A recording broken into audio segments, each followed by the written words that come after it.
Hey guys, कैसे हो आप सब। आई होप आप सब अच्छे होंगे। तो आज की हमारी ये स्टोरी हमें स्नेहा जी ने भेजी है, तो thank you so much Sneha. तो साथ ही कहानी सुनाने से पहले मैं आपको बता दूं कि यदि आपके पास भी कुछ ऐसी स्टोरी है और यदि आप हमें शेयर करना चाहते हैं तो आप हमारे व्हाट्सअप नंबर पर अपनी कहानियाँ हमें शेयर कर दीजिएगा। हमारा व्हाट्सअप नंबर आपको नीचे डिस्क्रिप्शन बॉक्स में मिल जाएगा, तो वहाँ से आप चेक करके अपनी कहानियाँ भेज सकते हैं। तो चलिए बिना देर किए चलते हैं आज की स्टोरी पर। तो स्नेहा के फैमिली में स्नेहा, इनके मॉम डैड और इनसे छोटे इनके 2 भाई बहन रहते हैं। तो ये पुणे में ही रहते हैं। हालांकि इससे पहले इनके फादर गांव में ही रहते थे और वहीं अपनी खेती बाड़ी करके किसी तरह गुजारा करते थे। बट स्नेहा और उनके दोनों भाई बहन जैसे ही बड़े होने लगे और पढ़ाई की चूँकि ज़रूरत होती है, तो घर में खेती बाड़ी करने से कुछ ज़्यादा फ़ायदा नहीं हो रहा था और घर में जो आमदनी का जरिया था वही खेती बाड़ी ही था, बट उससे कुछ नहीं हो पा रहा था। तो स्नेहा के जो फादर थे यही 2014 में पुणे अपने पूरे फैमिली के साथ आ गए और यही स्नेहा और उनके भाई बहन की पढ़ाई स्टार्ट होती है। तो अब सब कुछ ठीक था। स्नेहा के पापा भी एक कंपनी में लग चुके थे और काफ़ी अच्छा सैलरी भी था और घर परिवार अच्छा खासा चल रहा था। अब कोई प्रॉब्लम नहीं थी। खैर धीरे धीरे समय बीतता है और दिन महीने में बीतते हैं, महीने साल में बदल जाते हैं और किसी तरह समय बीतता है और स्नेहा 2020 में अपना ग्रेजुएशन कंप्लीट करती है। तो ग्रेजुएशन कंप्लीट करने के बाद स्नेहा का जॉब एक बैंक में लग जाता है। हालांकि पहली बार उसके मॉम डैड इस नौकरी से काफ़ी ज़्यादा उदास थे। तो स्नेहा के माँ बाप को यह चिंता थी कि स्नेहा किसी तरह अपनी पढ़ाई पूरा करे और आगे की कुछ अच्छी तैयारियाँ कर सके। बट यहाँ पर स्नेहा काफ़ी ज़्यादा चालाक थी और अपनी पारिवारिक जिम्मेदारियों को अच्छी तरह समझ रही थी। इसीलिए वह अपने पापा के बातों को इग्नोर कर देती है और जॉब पकड़ लेती है। तो जॉब करने लगती है। हालांकि जैसे जैसे समय बीतता जाता है परिवार में सब कुछ ठीक था। अब स्नेहा रोज़ अपनी ड्यूटी आने जाने लगती है। तो उसके ऑफिस का टाइम यही 9:30 बजे का था और वे रात को यही शाम के 8 या 8:30 बजे करीब अपने रूम पर लौट आती। तो घर से ऑफिस भी कुछ ज़्यादा दूर नहीं था, यही 5 से 6 किलोमीटर की दूरी पर होगा। तो कुछ ज़्यादा कोई प्रॉब्लम की बात नहीं थी और चूँकि शहर का इलाका था तो कोई दिक्कत नहीं थी। तो खैर किसी तरह समय बीतता गया और परिवार में अब सब कुछ ठीक था। तो स्नेहा के घर पर चूँकि उसके भाई बहन भी थे और वो भी पढ़ने वाले थे, बाकी जो पारिवारिक जिम्मेदारियाँ होती है स्नेहा काफ़ी अच्छे से अपने निभा रही थी। बट यहाँ पर होता क्या है कि इस घटना के 2 दिन या 3 दिन के बाद ही दिवाली आनी थी और स्नेहा के ऑफिस में बहुत से ऐसे स्टाफ थे जो पहले से ही छुट्टी लेकर अपने गाँव या फिर अपने घर चले गए थे। चूँकि दिवाली एक ऐसा त्यौहार ही होता है कि आप फैमिली से कितना भी दूर रहें, दिवाली के समय आपको अपने फैमिली के पास तो आना ही पड़ता है। और इसी कारण ऑफिस में कुछ लोग जो थे वो छुट्टी लेकर अपने अपने घर चले गए थे, तो जिसके वजह से ऑफिस में कुछ ज़्यादा ही उस रात काम पड़ गया। तो स्नेहा बेसिकली 9 या 9:30 बजे के करीब अपने घर पहुंच जाती। बट यहाँ पर ऑफिस में ज़्यादा काम की वजह से उस रात काम करने की वजह से ध्यान नहीं था और देखते देखते 10 बज चुके थे। तो उस रात स्नेहा जब अपने घड़ी में समय देखती है तो वो काफ़ी ज़्यादा चिंतित भी हो जाती है, क्योंकि उसके घर पर ऐसा था कि यदि वो 20 मिनट या फिर आधा घंटा भी यदि अपने घर पर लेट पहुँचे तो उसके पिताजी काफ़ी ज़्यादा नाराज़ हो जाते थे। बोलते कि इतना लेट आओगी तो आसपास के लोग क्या कहेंगे। और मतलब स्नेहा किसी दिन भी आधे घंटे या फिर 20 मिनट ही लेट क्यों ना पहुँच जाए, उसके पापा बहुत ज़्यादा नाराज़ हो जाते और उनके मन में एक नेगेटिव बातें बैठ जाती। वे काफ़ी ज़्यादा नाराज़ हो जाते और स्नेहा को फोर्स बनाते ताकि वे नौकरी छोड़ दें। बट यहाँ पर स्नेहा बहुत ज़्यादा चालाक थी और वे अपने पापा को कभी ऐसी बातों के लिए उकसाना नहीं चाहती थी। इसीलिए वे हमेशा कोशिश करती कि किसी तरह काम करके अपने समय पर ही घर पहुँच जाऊँ, ताकि किसी के मन में कोई नेगेटिव बातें ना रहे। लेकिन उस रात चूँकि बहुत ज़्यादा काम होने की वजह से और ऑफिस में बहुत कम लोगों की होने की वजह से उस रात 10 बज चुके थे। तो स्नेहा जैसे ही अपने घड़ी में समय देखती है वह जल्दी से ऑटो पकड़ती है और घर की ओर निकल जाती है। लेकिन वह कहते हैं ना कि यदि आपका समय किसी दिन खराब हो जाए तो उस दिन चारों ओर से मतलब हर तरफ से बुरा ही सुनाई देता है या फिर बुरा ही होता है। उस दिन भी स्नेहा के साथ कुछ ऐसा ही हुआ। वो जैसे ही चौराहे पर पहुंचती है तो बाज़ार में काफ़ी ज़्यादा ट्रैफिक लगी हुई थी, दूर दूर तक कार और ट्रक लगी हुई थी, जिसके वजह से रास्ता काफ़ी जाम था। और चूँकि उस रात ये भी कोई गारंटी नहीं थी कि ट्रैफिक कब खुलेगा और कब वो घर पहुँच पाएगी। तो वहाँ से उसका घर यही मुश्किल से 15 से 20 मिनट की दूरी पर था। तो स्नेहा उसी समय ऑटो से उतरती है और ऑटो वाला का जो भी भाड़ा था उसे दी और वहाँ से एक चूँकि शॉर्टकट रास्ता जाता था, चूँकि मेन हाईवे से वह कच्ची सड़क थी, तो वह 10 से 15 मिनट के बाद उसे अपने घर पर पहुंचा देती, तो कोई बात नहीं थी। तो उस रात उसके पापा भी चूँकि ड्यूटी से आ गए थे और उस वक्त स्नेहा जब घर पर नहीं पहुंची तो उसके पापा भी बहुत ज़्यादा परेशान हो गए, चूँकि बार बार फ़ोन करने लगे कि 10:30 बजने वाले हैं, तुम तो 9 या 9:30 बजे तक अपने घर पर आ जाती, फिर ऐसा क्या हो गया।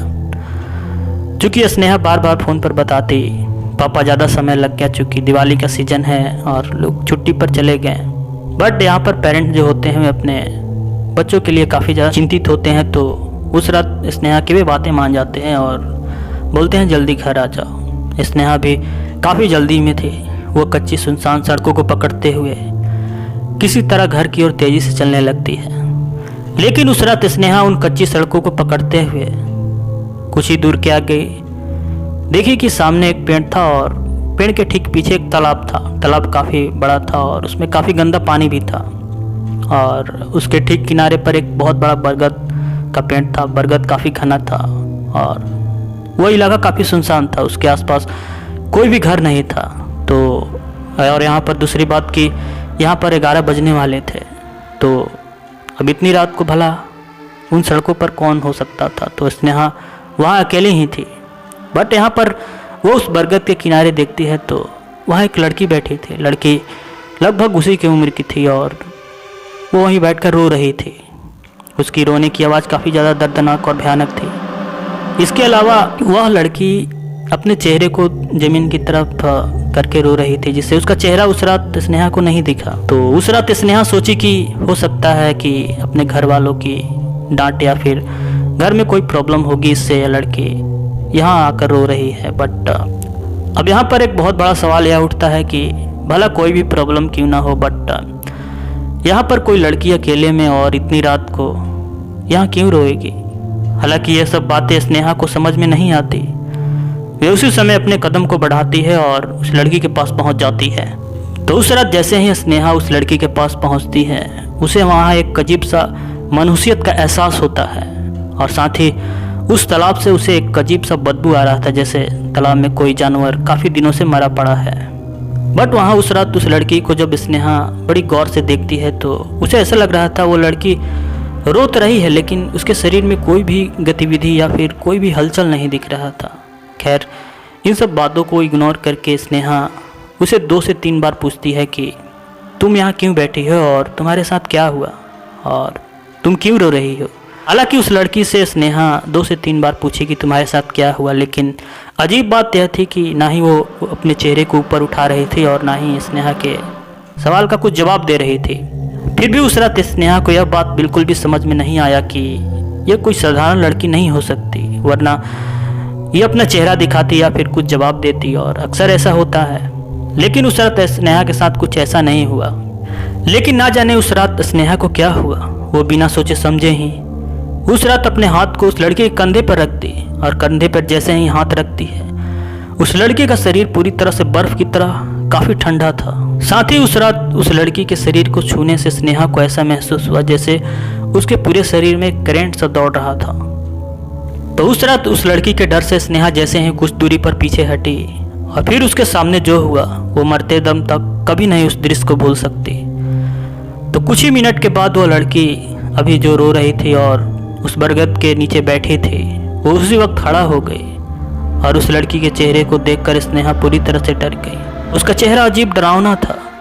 चेहरे को देखकर उस समय उसे ऐसा लग रहा था जैसे उसके पूरे चेहरे की स्किन को किसी ने हटा दिया हो।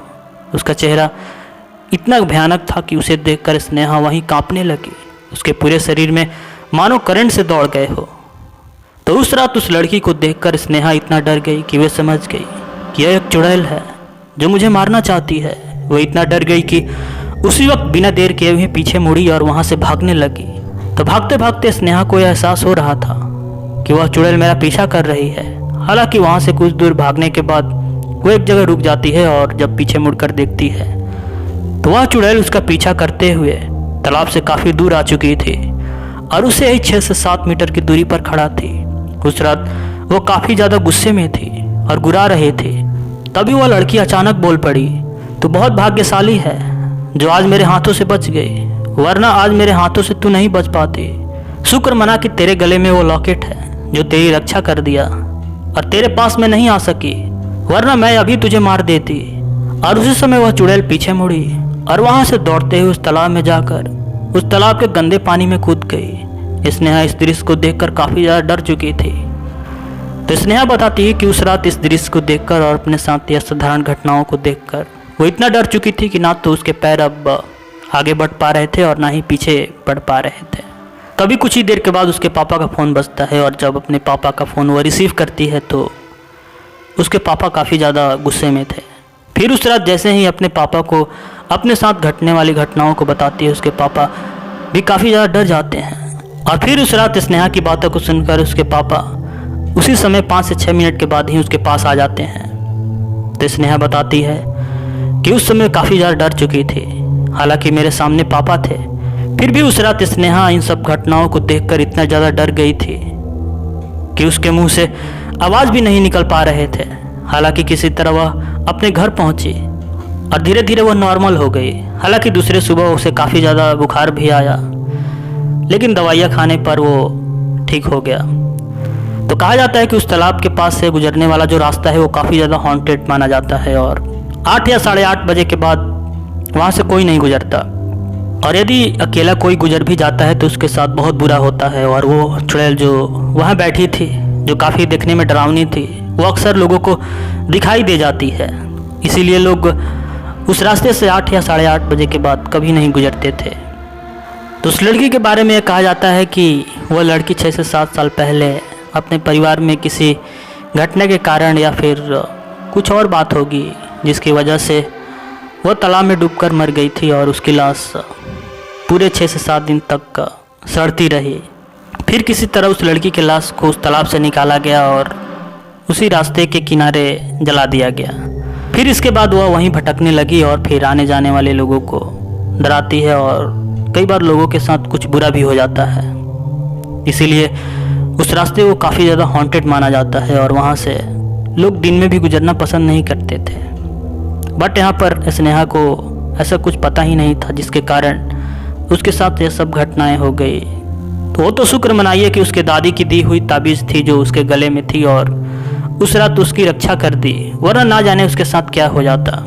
हालांकि स्नेहा बताती है कि उसके गले में पड़ा जो ताबीज़ है वो काफ़ी ज़्यादा पुराना है और उसकी दादी उसे दी थी। तो उस समय वह 10 से 12 साल की थी और एक समय उसकी तबीयत काफ़ी ज़्यादा ख़राब हो गई और लगभग 1 महीने तक उसकी तबीयत ठीक ही नहीं हो रही थी। तो उसकी दादी कहीं से वो ताबीज़ लाई थी और उसी दिन उसके गले में पहना दी और उसके बाद कभी ज़्यादा देर तक बुखार आया तो जल्दी ठीक हो जाता। और फिर आज देखिए उसके साथ इतने बड़े घटने वाली घटनाओं को वो ताबीज़ ही उससे रक्षा किया। तो हमारे पास रखी हुई कुछ चीज़ें भले ही हम उसका महत्व नहीं समझ पाते, बट कुछ ऐसे समय में जिसे हमें आवश्यकता होती है वही चीज़ें हमारे बहुत काम आ जाती है। खैर जो भी हो, स्नेहा अपनी ज़िंदगी में अब खुश है और अपनी ज़िंदगी नॉर्मल तरीके से जीती है। अब उसकी शादी भी हो चुकी है और उसके 2 बच्चे हैं।